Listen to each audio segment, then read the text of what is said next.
Bismillahirrahmanirrahim. Assalamualaikum warahmatullahi wabarakatuh. Masih diberi kesempatan untuk bisa membacakan kisah-kisah untuk teman-teman fakta sejarah di sini. Kali ini saya akan membacakan sebuah kisah dari Devi Dasti di Wattpad. Sebuah kisah berdasarkan kisah nyata yang Devi Dasti alami selama KKL di sebuah desa di wilayah Kabupaten Bandung. Semua tokoh yang ada di dalam cerita akan penulis samarkan demi privasi. Kisah ini penulis tuliskan kembali dan sudah meminta izin beberapa orang yang terlibat dalam cerita di dalamnya. Sebelum kita masuk ke selengkapnya, alangkah baiknya kita harus berdoa dulu. A'udzu bikalimatillahi tammati min syarri ma khalaq. Bismillahirrahmanirrahim. La yadurru ma'asmihi syai'un fil ardi wala fis sama' wa huwas samiul alim. Allahumma sholli ala sayyidina Muhammad sallallahu alaihi wasallam. Ini dia selengkapnya.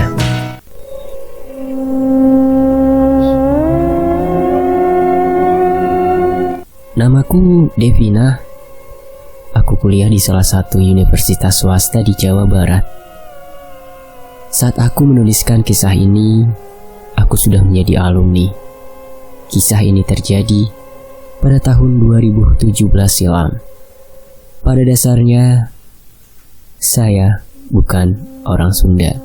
Jadi mohon maaf jika tulisanku ada salah dalam pemilihan kata dan lain-lain. Ambil hikmah dari semua kejadian yang aku tuliskan, karena semua sebab pasti akan ada akibat yang akan didapat. Sebelum aku bercerita di part selanjutnya, aku ingin berterima kasih kepada teman-teman dan desa yang telah menjadi tempat KKL selama 1 bulan. Terima kasih Desa R, Kabupaten Bandung, Jawa Barat. Kuliahku di salah satu perguruan tinggi swasta di Jawa Barat. Ya, aku bukan orang asli sini, tapi aku tinggal di sini dari sejak SMA, mengikuti orang tuaku. Bertahun-tahun aku tinggal di sini. Tetap saja aku tidak terlalu bisa bahasa Sunda yang halus. Tahu sendiri kan, pendatang selalu diajarkan bahasa daerah yang kasar-kasar. Tibalah hari di mana pembagian kelompok KKL tiba dan semua mahasiswa dikumpulkan di aula. Seingatku ada hampir 32 kelompok saat itu yang dibagi dari kampus. Dan setiap kelompok terdiri dari 13 mahasiswa. Satu kelompok terdiri dari 3 jurusan yang kebanyakan cowoknya sih. Ceweknya paling 3 orang dalam satu kelompok. Saat itu aku kebagian kelompok 23. Dan dari 13 orang itu yang ku kenal hanya Dela, anak jurusan PKN. Selebihnya aku kenalan di saat itu. Kita pilihlah di situ siapa yang menjadi ketua dan struktur lainnya. Diumumkan juga bahwa akan ada survei ke desa tersebut sebelum KKL dilaksanakan pada tanggal 1 Agustus 2017. Entah kenapa, kelompokku emang agak mageran sih mahasiswanya. Nggak ada yang menaruhkan diri untuk mengikuti survei itu. Jadi terpaksa juga aku yang harus berangkat. Karena emang aku yang terbilang aktif dari mereka dan cukup famous di akademi kampus. Hari berlalu dan tiba juga pada hari survei tersebut. Aku berangkat bersama pacarku, namanya Rehan. Kebetulan dia adalah ketua kelompok di kelompoknya. Ray bertanya kepadaku, "Lah, kamu sendirian yang berangkat?" Aku pun menjawab sambil meledek, "The best group ever, baby." Dan kita berangkat dari kampus pukul 7 atau 8 pagi. Di pertengahan jalan menuju desa ini, kita emang hanya menggunakan motor masing-masing berboncengan. Pacarku sengaja berada di belakang karena memastikan yang depan tidak salah jalan. Di tengah perjalanan, tiba-tiba 3 motor di depan kita meminggirkan motornya ke kiri dan saling tanya satu sama lain. Mereka tidak yakin akan jalan yang diambil. Aku sempat tertawa karena aku pikir mereka hafal jalan dengan ngebut tadi. Ternyata lagi-lagi pacarku pun yang harus memimpin di depan. Kita sampai di desa tersebut sebelum zuhur. Aku menyapa teman sekelasku yang ternyata ikut dalam survei. "Hai Van, ikut juga?"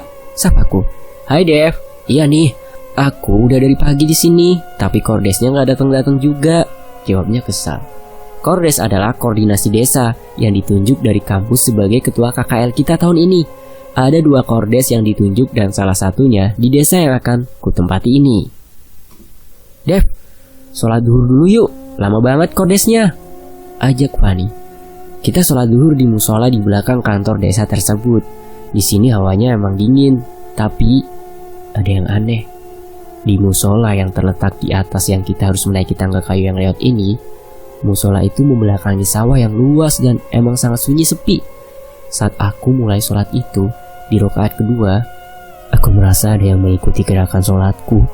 Seketika aku merinding dan panik, padahal temanku Fani berada di sampingku. Lalu siapa yang mengikuti gerakanku? Aku hanya mencoba tenang dan tidak menceritakan hal ini ke Fani. Hingga jam 3, Kordes tak kunjung datang. Lalu ada pertunjukan singa Depok di desa itu, kesenian Sunda yang sering diadakan saat ada hajatan hitan. Kami menonton takjub hingga jam 3 sore dan Kordes pun baru datang di desa. Aku dengan kesal udah gak karuan menggerutu. Kordes memberitahu bahwa penentuan homestay berdasarkan kocokan saja, dan ia pun membuat kocokan mirip arisan dengan nomor RT-nya sebagai penentuan homestay kami. Semua kelompok yang sudah mendapat nomor RT langsung membubarkan diri dan berangkat masing-masing ke homestay-nya. Aku dengan sedikit bengong langsung melemparkan kertas kocokannya. Apa-apaan ini? Kok nomor RT ku gak ada di daftar? Jangan gitulah, kita sama-sama nunggu dan sama-sama survei loh. Aku dengan marah-marah dan capek. Kordes diam dan memberi solusi untuk mendapatkan homestay di RT 5. Aku sebenarnya tidak terima, tapi pacarku menenangkanku dan mengajakku buru-buru agar tidak kemalaman di jalan. Kita sepakat mencari RT pacarku yang terletak di ujung desa. Meski dengan berat hati, aku menurut saja. Kita hampir sejam berputar-putar di desa itu, namun tidak menemukan RT yang dimaksud. Hingga kita tak sadar, hampir nyasar ke sebuah hutan yang ternyata tembusnya ke Gunung Padang di daerah itu. Aku udah hampir nangis waktu itu, namun kami bertemu bapak-bapak yang menanyakan hendak kemana kita. Akhirnya setelah mengobrol, kami pun diantar ke rumah RW yang dimaksud. Akhirnya Pak RW tersebut menunjukkan homestay yang akan dipakai kelompok pacarku. Itu adalah sebuah padepokan yang memiliki 2 kamar di belakang padepokan itu. Sontak pacarku sedikit interupsi kepada Pak RW. Pak, punten, kami ber-13 tidak akan cukup di sini. Bagaimana ya? Antar ke Pak RT saja ya, kalau gitu, jawab Pak RW. Kami diantar ke rumah Pak RT setempat dan dengan obrolan yang aku tak paham karena memakai bahasa Sunda halus waktu itu. Yang aku tangkap dari obrolan itu bahwa Bapak RT itu mempersilahkan memakai rumahnya sebagai homestay. Namun lagi-lagi pacarku menolak karena emang tidak cukup untuk ber-13. Sebenarnya ada rumah kosong di situ. Namun bertahun-tahun tidak ditempati oleh pemiliknya karena udah tinggal di Bandung katanya. Pacarku membujuk Pak RT untuk mengizinkannya menempatinya. Akhirnya setelah melewati perdebatan alot, akhirnya kita diizinkan. Lalu kita ke rumah itu untuk memfoto tiap sudut ruangan.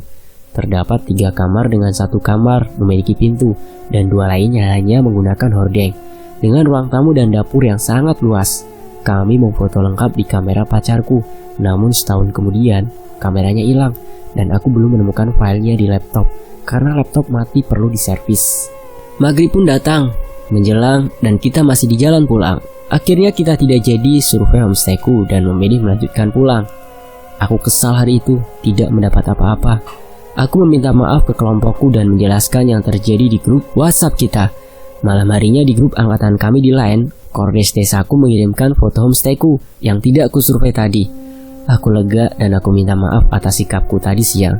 Ternyata dia survei sebelum kami datang agar tidak memakan waktu. Karena harus masing-masing survei. Karena fotonya hanya dari luar saja, kelompokku sepakat untuk datang 2 orang sebelum tanggal 1. H-1 keberangkatan dan semua koper dikumpulkan di 2 orang temanku, Ahmad dan Fauzan. Mereka pun ke homestay kami dengan mobil dan menaruh semua koper kami, jadi besok pagi kami datang hanya membawa diri saja.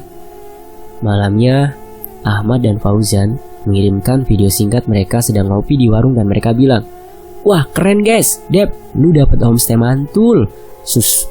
Surprise banget pokoknya, buruan kesini," bilangnya. Mereka tidak berbicara apa-apa lagi dan hanya mengetik di grup kalau warung jauh dan surprise lainnya. Aku makin penasaran, apalagi ini? Dan singkat cerita, pagi itu semua mahasiswa diangkut menggunakan angkutan truk TNI menuju desa tersebut. Pihak kampus hanya mengizinkan maksimal 2 motor dalam satu kelompok. Aku berangkat bersama pacarku dan hanya membawa diri saja, karena koper sudah dibawa semua oleh temanku. Jam 9 pagi, kami sampai di kantor desa, disambut oleh perangkat desa dan Pak Kades. Perwakilan kelompok mengikuti upacara penyambutan di balai tersebut, dan lagi-lagi aku yang di sana. Setelah beres penyambutan, lalu teman kami menjemput dengan 2 motor dan bolak-balik untuk menjemput kami. Sesampainya di homestay, aku terkejut karena homestayku satu-satunya homestay yang masih menggunakan timba sumur untuk mendapatkan air. Aku sudah lemas dan melihat keadaan rumah yang hanya 1 kamar saja, karena itu rumah RT setempat, tanpa kasur, hanya karpet saja. Dan semua rumah di desa itu lantainya masih kayu, yang otomatis ada celah udara. Desa itu terkenal akan dinginnya. Terbayangkan jika malam seperti apa? Hari itu kami tidak ada rencana apapun selain istirahat. Pada tengah malam harinya, aku terkena hipotermia.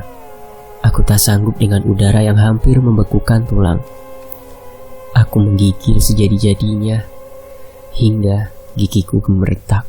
Temanku, Dela, memberiku sendok untuk kugigit, setidaknya mengurangi gemeretakku. Setelah teman-temanku mengerubungiku, akhirnya aku mulai sadar dan menormalkan suhu tubuhku. Pada pukul 2 dini hari, Dela kebelet pipis.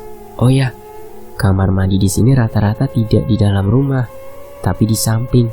Dan untuk mendapatkan air harus nimbah. Dela membangunkan Fauzan untuk membantunya menimbah. Dan aku saat itu pun terbangun, karena tak mungkin aku biarkan Dela sendirian juga. Aku dengan kaos kaki dan jaket layaknya di kutub utara. Aku menunggu Dela dari luar kamar mandi. Fauzan menimbahkan air untuk Dela pipis. Aku melihat waktu itu, sekelilingku sunyi. Tak ada suara apapun, selain suara katrol dari timbaan Fauzan. Anjir, berat banget, keluh Fauzan. Mau gue bantu gak Zan? Tawarku. Panggilin Putra Dev, suruh Fauzan. Aku memanggil Putra untuk membantu Fauzan saat itu. Putra pun heran. Kenapa hanya menimba pun? Kenapa hanya menimba pun harus dengan 2 lelaki? Bantuin iya berat pisan. Dengan lirih Fauzan berkata. Ah, lemah banget sih maneh, kata Putra. Hampir 10 detik menimba, dan saat timba mulai naik, tiba-tiba Fauzan melepaskan timba tersebut sambil lari terbirit-birit masuk. Melihat Fauzan lari, Putra pun ikut melepaskan timba dan lari mengejar Fauzan. Aku yang shock langsung bertanya ke Fauzan ada apa. Anjir, itu tadi yang keluar dari sumur bukan timbaan. Itu hitam gede banget sepohon anjir, cerita Fauzan sambil meringkuk ketakutan. Seketika semua bangun di ruang tamu itu, dan aku tersadar Dela masih tertinggal. Aku berlari keluar dan melihat Dela dengan bengong melihat ke sumur itu. Langsung kutarik masuk ke rumah, dan setelah itu Dela tidak sadar-sadar dan masih bengong, pucat, tatapannya kosong. Berulang kali kutampar dia dan sesekali sadar, namun selebihnya selalu bengong. Malam itu kami membangunkan Pak RT di rumah belakang, dan beliau hanya bilang, jangan biarkan Dela sendiri. Kami bergantian menjaganya sampai subuh. Dan pagi itu kami berunding untuk meminta Pak RT memperbaiki sanyo atau pompa air ya, agar kami tidak menimba. Saat siang aku melihat ke arah sumur. Ternyata kebun di atas sumur itu adalah kuburan. Singkatnya seminggu berlalu dan aku berkunjung ke homestay pacarku, karena hanya homestay dia yang airnya berlimpah. Aku sering ke sana dan ada satu teman kelompoknya namanya Sita. Entah kenapa dia seperti tidak suka dengan kehadiranku di sana. Melihatku seperti jijik, aku sempat berpikir, kalau dia suka sama pacarku, makanya dia seperti itu. Namun sikapnya berubah-ubah, aneh. Kadang dia judes sama aku nih, kadang dia baik banget juga. Aku gak ngerti dengan kelakuannya, tapi aku cuek aja lah, mungkin doi sedang PMS.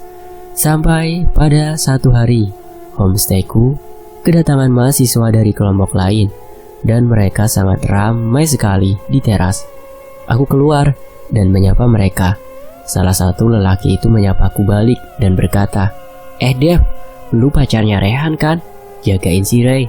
Itu dia lagi deket sama Astrid tuh, teman sekelompoknya. Hati-hati lu, ujarnya.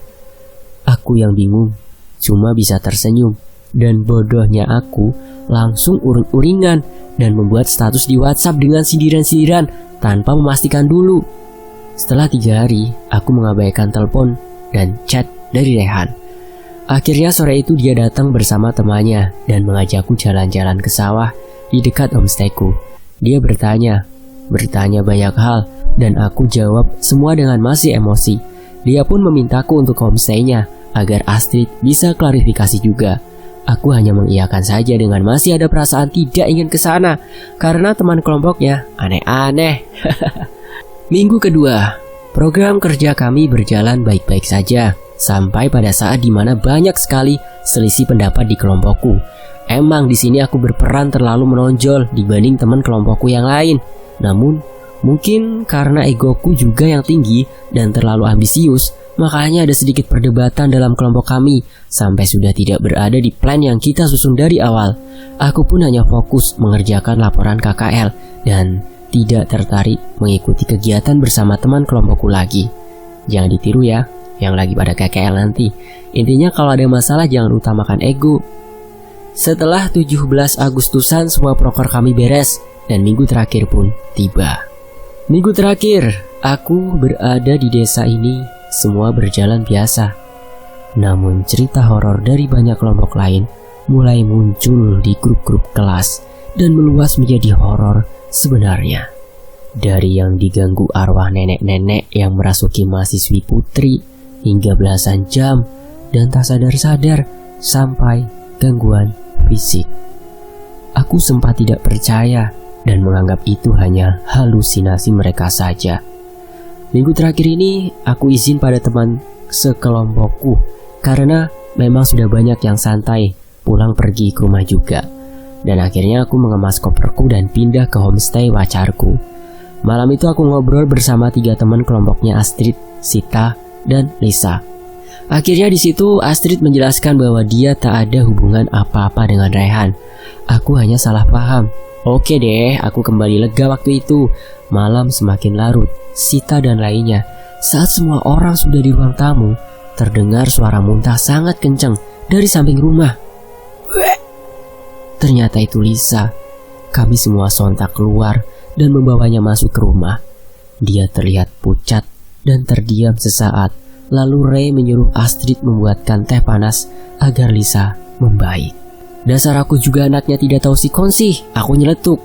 Aku juga mau ya, tehnya 1. Ceretakku. Siap, Ibu Negara, jawab Astrid. Aku mengusap punggung Lisa yang masih terdiam tak mau bicara. Dia hanya menatapku tajam tanpa ekspresi. Teh pun datang dan aku protes ke Dika. Ini kenapa masih ngebul sih tehnya? Anget aja dong, protesku.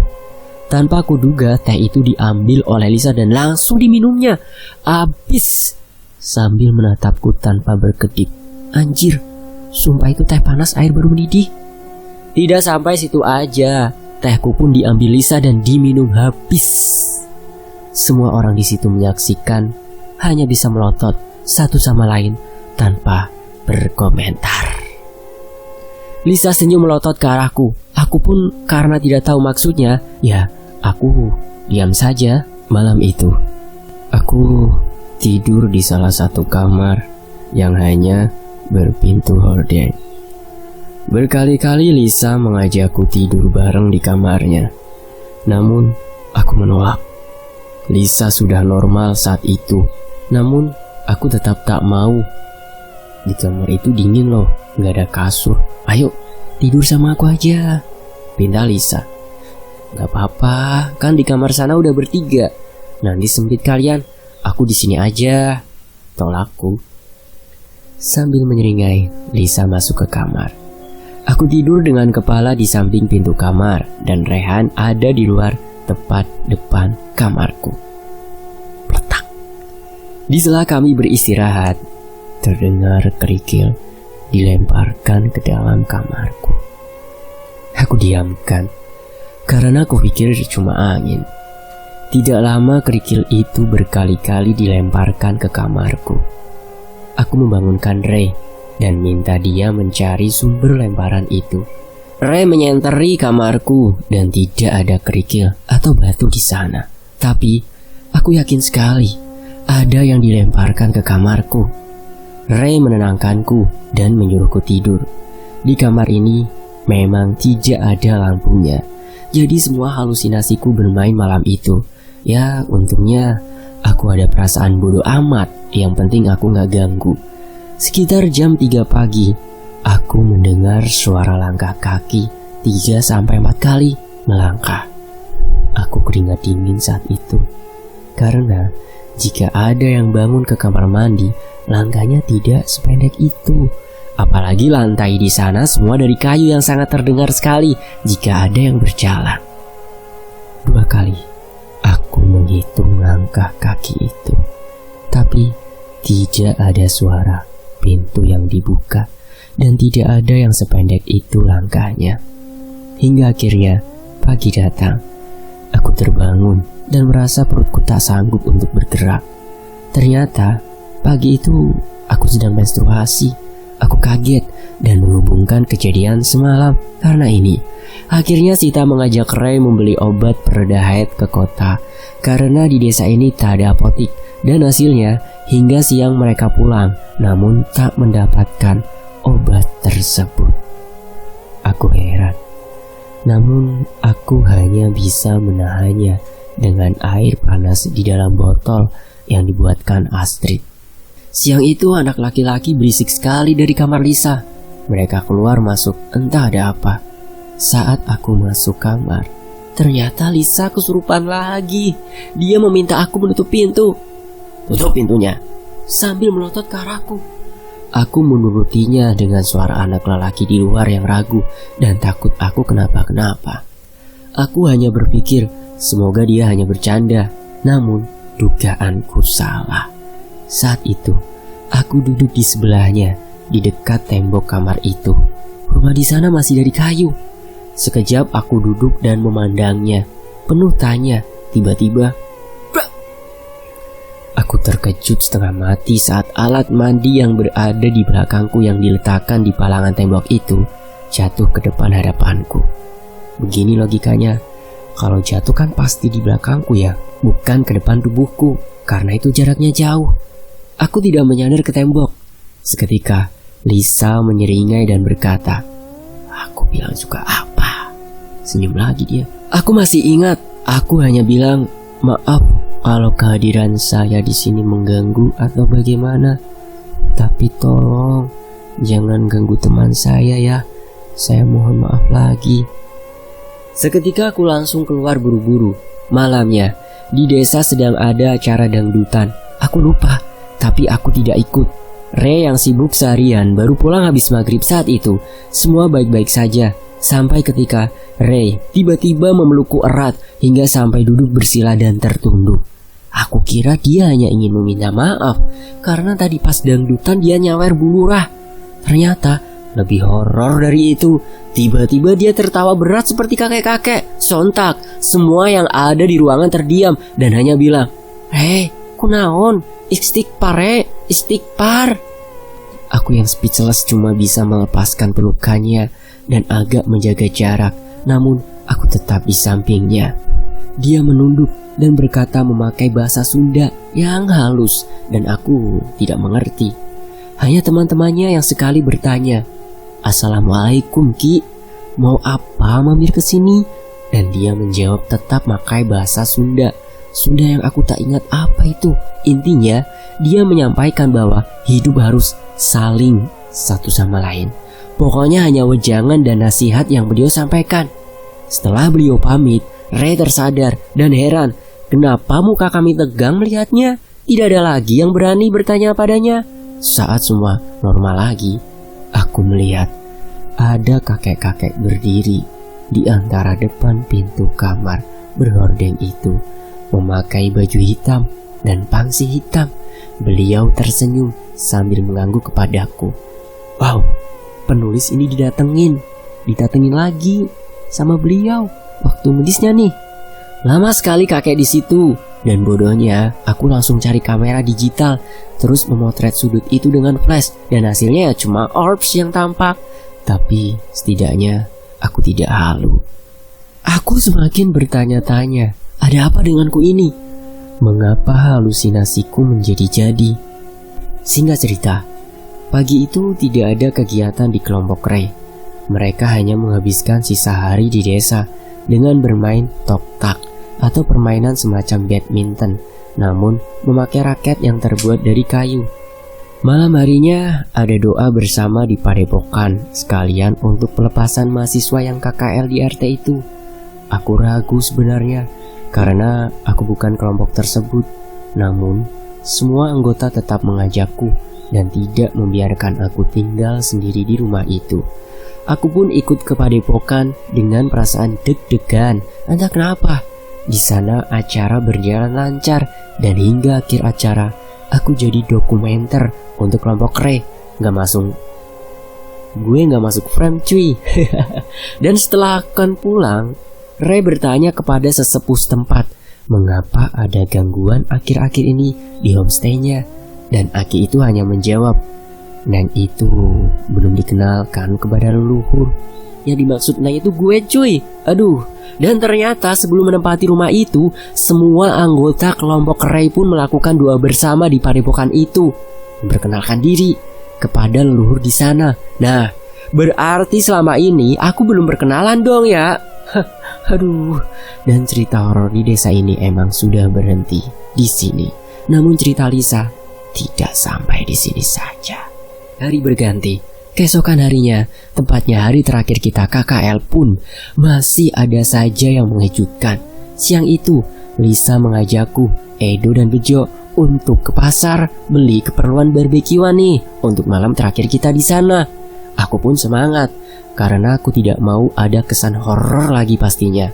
Kita mulai pergi jam 11-an siang itu karena pasar lumayan jauh. Kita ngobrol panjang lebar di jalan sampai pada obrolan yang menurutku horor lagi nih. Begini nih dialognya. Lisa berkata, Dep, lu tahu sesuatu nggak tentang gue? Enggak, apaan? Jawabku. Aku dulu tuh normal tahu nggak? Aku dulu nggak begini. Aku dulu nggak bisa lihat setan. Loh, bukannya malah asyik ya bisa lihat begituan? Goblok emang gue nanya gini? Tanyaku. Dan Lisa pun berkata lagi, awalnya aku takut Dev, tapi lama-lama terbiasa. Dan ketakutan terbesarku saat ini bukan mereka, tapi dijauhin semua orang. Ah enggak kok Lis, asal kamu bisa kontrol itu pasti orang lain juga maklum. Sebenarnya gue kasihan, tapi ya gimana. Lisa pun melanjutkan kata-katanya. Dia dulu kenalannya pas aku lagi tidur. Dia loncat-loncat di kasurku dan di antara badanku. Iya ya, lucu. Pakai dress putih pink. Mulai di sini gue nggak sadar apa yang gue omongin, tapi yang pasti ini yang ada di otak gue, kataku. Hahaha, nah kan kamu tahu. Lisa berkata seperti itu. Singkat cerita kita lama di pasar karena emang udah siang dan pada tutup. Kita nyari sosis, ayam dan sayuran. Pulangnya kita mampir di Indomart untuk beli minum dan istirahat lagi.